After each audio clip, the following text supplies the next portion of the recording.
Hey everyone, welcome back to Corporate Decoder.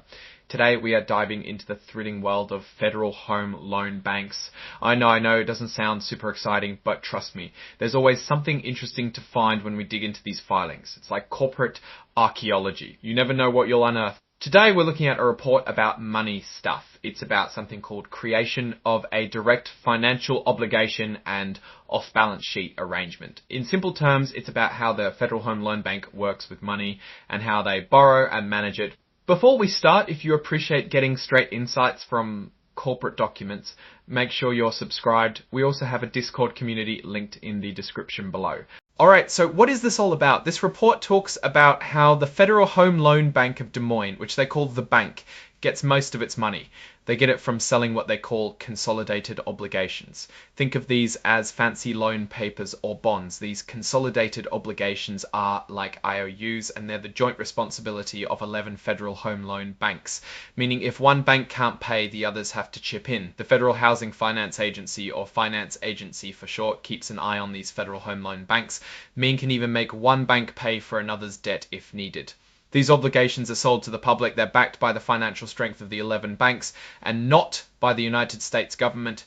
Now, Schedule A, which is mentioned here, is like a list of all the bonds and shorter-term discount notes that the Federal Home Loan Banks are planning to issue. Basically, it tells you all the money they are planning to borrow. It includes bonds and discount notes they plan to sell, when they plan to sell them, and who's responsible for paying them back. It also includes notes that they have taken over from other Federal Home Loan Banks.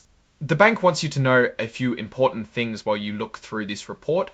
Even if borrowing money is a big deal for the bank, they haven't picked out any one loan or obligation and said, this one is super important. Schedule A doesn't tell you about any deals they might make to manage interest rates. It just tells you about the loans themselves. You also can't use Schedule A to figure out how much the bank owes in total. That's because Schedule A doesn't include some of the smaller loans. And it doesn't tell you if they're using the money from new loans to pay off old ones. You can find the total amount they owe in other reports they file. The money amounts in Schedule A are just the face value of the loans. That might not be the real amount the bank gets or pays because of discounts, extra fees, or other things. And it doesn't tell you if they're using the money from new loans to pay off old ones. You can find the total amount they owe in other reports they file. The money amounts in Schedule A are just the face value of the loans. That might not be the real amount the bank gets or pays because of discounts, extra fees, or other things.